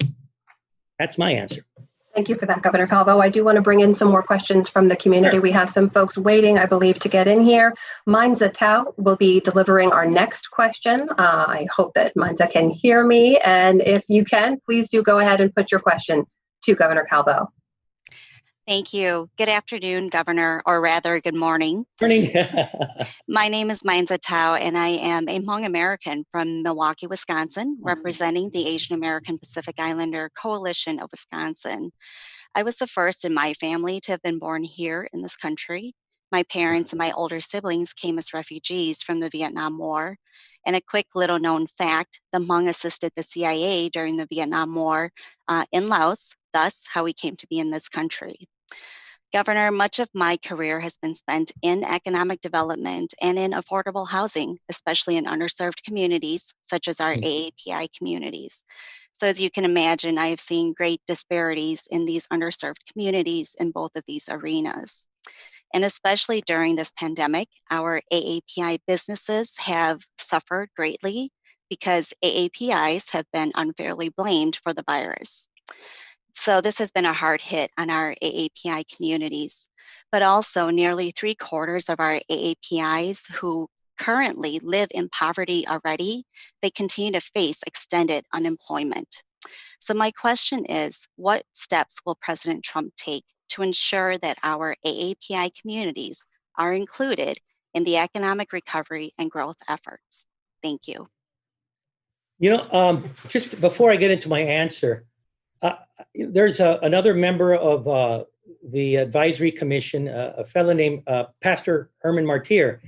And, I've never had the opportunity to meet someone personally from the Hmong community, but in several of our meetings, the focus is the pastor has been the Hmong community and how to get the needed assistance to them. So you have an advocate in Herman Martir. A little bit of history too. Guam has always been, seems to be the place where when some war happens and those that aided America are in trouble, we seem to be that conduit. In the fall of Saigon, 100,000 Vietnamese came through Guam and were put up in camps here. And as a matter of fact, some of them chose to live in Guam, raise their families. My pari, my god brother, is married to a refugee from Vietnam. And then, of course, many traveled or made their way back to the United States. Would you believe the Kurds even were in Guam? I still remember in the 1990s where our neighbors, there was about 5,000 or 6,000 Kurds that came through here.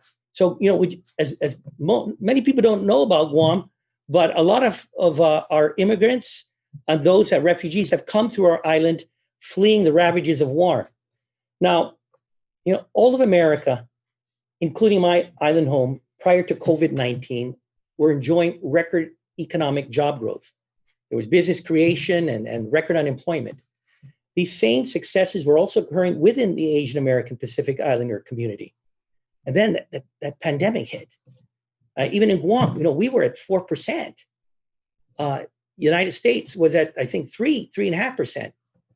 But what President Trump did, he provided rapid and unprecedented support. The island of Guam in itself got $1 billion in federal assistance. Now, the White House also provided more than 500,000 African Americans, Hispanics, and other minorities with comprehensive direct updates on preparedness, response, and mitigation. The president directed the White House Opportunity and Revitalization Council to focus on the underserved communities impacted by the virus.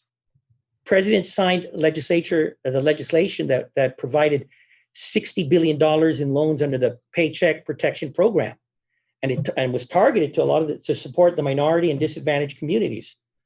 The U.S. Department of Education temporarily delayed student loan repayment and held interest rates to zero. And thank goodness, I got 6 kids. And by the way, the last one just graduated 2 weeks ago. So I saw for her, there was a break and she doesn't have to make her first payment. You don't have to worry about it this year.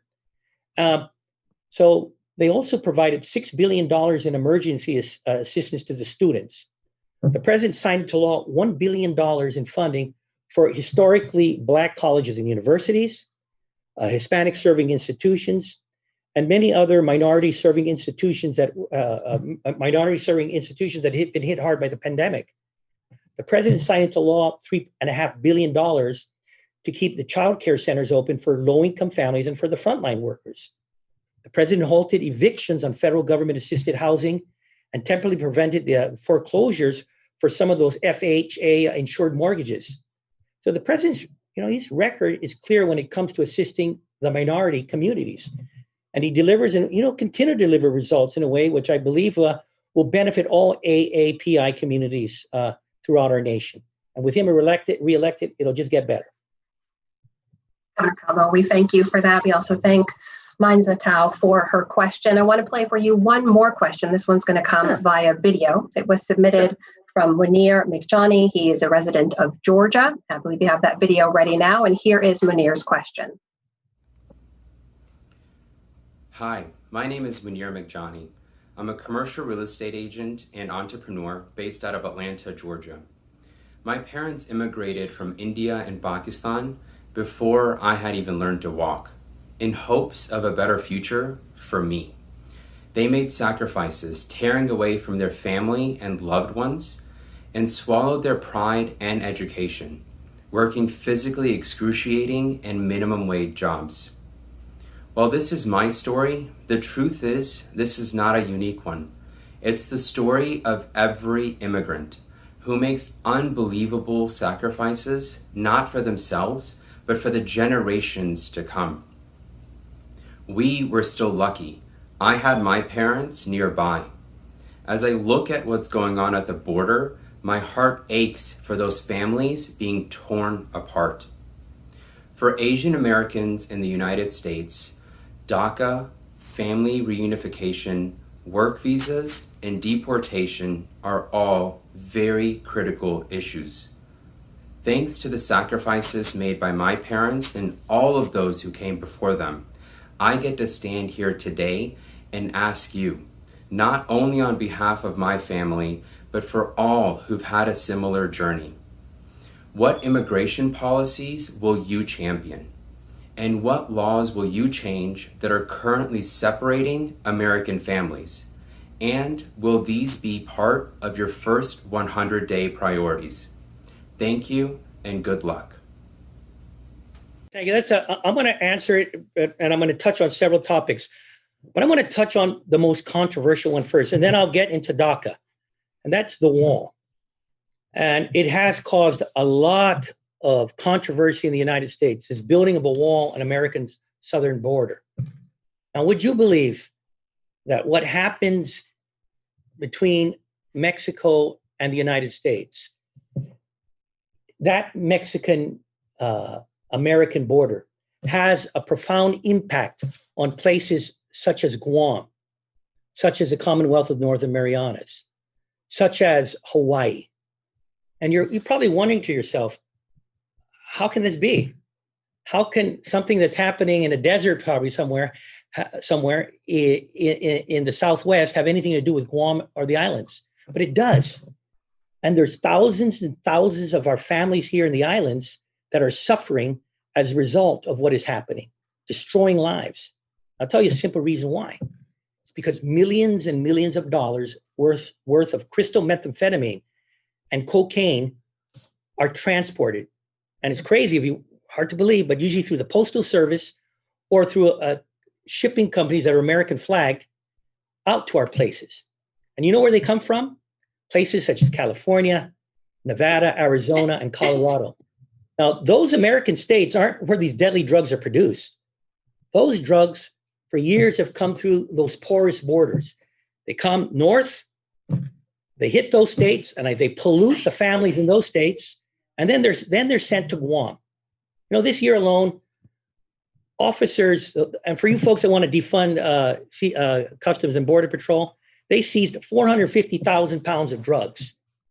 That includes 92,000 pounds of crystal meth. Some of that could have come to Guam. Over 1,000 pounds of fentanyl, nearly 3,000 pounds of heroin, and almost 25,000 pounds of cocaine. We had cocaine floating on a barrel here in Guam. Thank you, and I don't know which state that was sent from. Border officers have arrested and apprehended thousands of criminals at the border, including members of the MS-13 gang. So you see, President Trump is committed to securing our borders from drugs, gangs, and human trafficking. Now, some of the issues about workplace abuse, well, they come because of undocumented immigrants that snuck through and that are forced into prostitution or slave labor by bad businesses. So putting a wall up will solve a lot of those issues. Now, President Trump is committed to reform, and he will prioritize bringing in highly skilled workers to grow our nation. Yet at the same time, he wants to protect American jobs. You know, it's interesting. I recall as governor that we had a skilled labor shortage. Now, Guam's only got 8% of our workforce are in workforce in construction. We got about $1 billion in just military construction a year for the next 3 years. We don't have enough workers. We graduate maybe 100 out of our schools a year, but that's not enough to fill the demand. So it was on the Obama administration that a radical 180-degree turn was on H2s and H1s. So 25% of our construction workforce was wiped out, kicked out of Guam. And what it did was made the prices of housing go up by $100,000. And of course, for the budgets of the military, they weren't going to keep the $8.6 billion budget for the movement of Marines from Okinawa to Guam. That was an act of the Obama administration. Well, under President Trump, there's been actually some flexibility. And based on an understanding that there was a need to fill, some of it is because of the military strategic importance of Guam, but we've got those levels of H2 workers back to what they were. Now, again, I tell you that, you heard about the pause, and you know what? I can understand that. And from the perspective of President Trump, Guam was at 4% before. America was at 3.5%. But now we're at 13.5% unemployment. And the story changes, at least temporarily. That's why President Trump is first and foremost and highest commitment is making sure that all of you talked about people that need a job. All Americans get their jobs first. Let's get back to full employment. Then we can move forward and pushing on expanding for work visas. Now I want to go to DACA. If I may, I apologize for the interruption, sir. I do want to be respectful of your time and our audiences, but just to put a finer point and follow up on what Munir was asking, you mentioned the pause on those visas, the non-immigrant work visas. We should note that Asian Americans were disproportionately affected by the president's executive order. So if you could very briefly just address the thousands of Asian American families who were affected by that, who will either be forced to leave or be forced to stay separated as a family as a result of the president's decision, what would you say to them? Yeah, I will reiterate, the president's number one goal is to move and get merit-based immigration. We need skills in this nation. So he's been committed to that, to getting that back. So there has been a pause. And again, there is a guarantee that once we get full employment back, they will continue. And what the president was very clear is, it's not about the immigrants. They're important, but his first and foremost priority is getting Americans back to work. And whether it's Indian American, whether it's Chinese American, Filipino American, or Chamorro American, his first priority is to getting these thousands and thousands and thousands and thousands of people that are currently unemployed, these Americans, back to work. So I hope I have time now to move on DACA, but actually, sir, I apologize. We will have to leave it there. I know we've spent a lot of time on a lot of different topics, but we do appreciate you being here with us today and taking the time to take these questions and provide us with answers. That's Governor Eddie Calvo, Governor of Guam. Thank you for waking up early to be with us today, sir. We appreciate it. Thank you so much. And now to all of you still with us, thanks for remaining here. We do want to bring back in Christine Chen. She's Executive Director of APIA Vote, and she's back with a very special message. Christine? Thank you to Amna Nawaz and Vicky Nguyen for a wonderful job of moderating our program and sharing your expertise. Also, many thanks to our sponsors, AARP, Comcast, and Nielsen, for supporting not only this presidential town hall, but API Vote and the community year-round.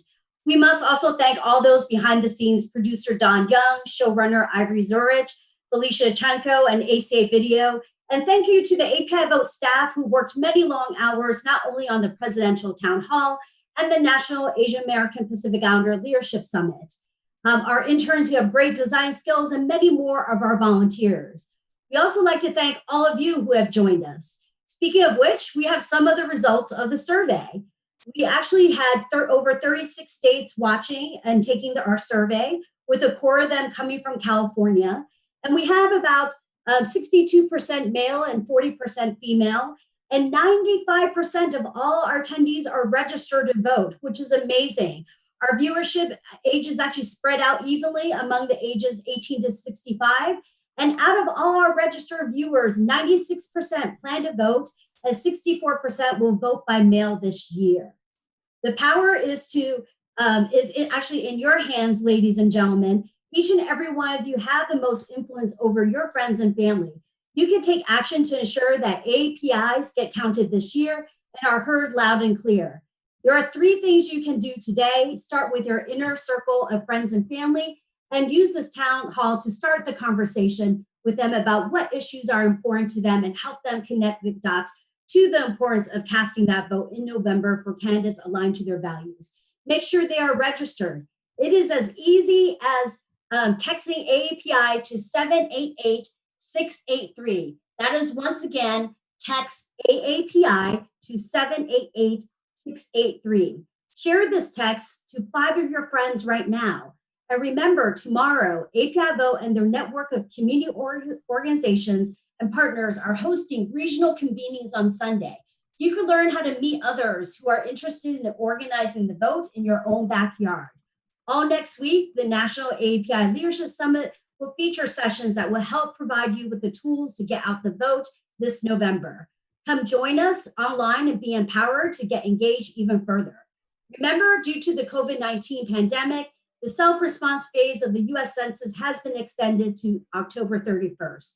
There's still time to take the census and get counted.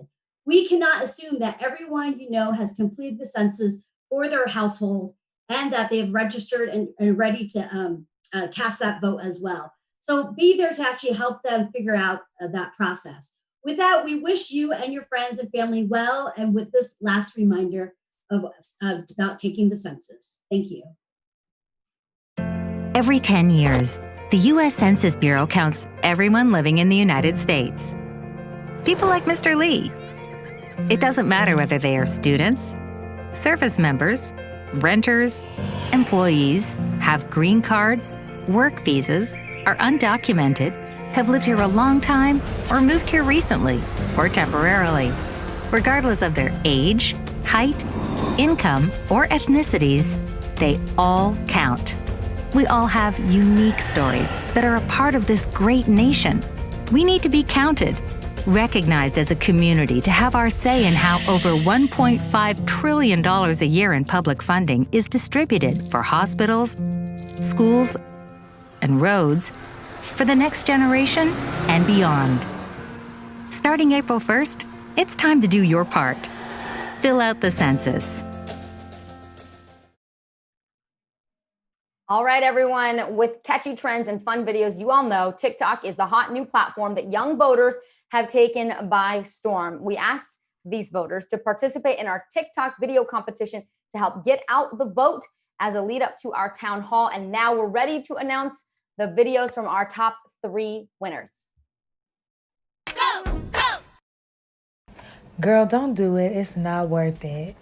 I'm not gonna do it, girl. I was just thinking about it. I'm not gonna do it. I did it.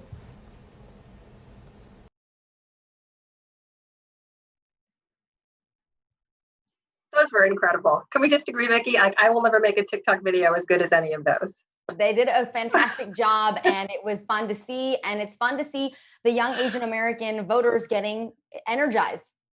Absolutely. Hey, we just want to take a minute now to thank everybody out there for joining us today. Thank you to those TikTok videos for sure, but thank you also, again, to the campaigns for recognizing the importance of the Asian American, Native Hawaiian, and Pacific Islander communities. Let's not forget, everybody, that this year, in presidential battleground races, in states and local races across the country, Asian American Pacific Islander voters are poised to play a pivotal role in the 2020 election. So I just want to say it has been my honor to serve as one of your moderators today. Remember, our job as journalists is to make sure you have the information to feel empowered to go participate in our democracy. It's my sincere hope that we were able to do that today. So thank you for that. Vicki? As we all know, the events of the past few weeks have really underscored there's been a formidable shift in priorities, with social and racial justice taking center stage for so many of us, along with the sense that all voices are now demanding to be heard.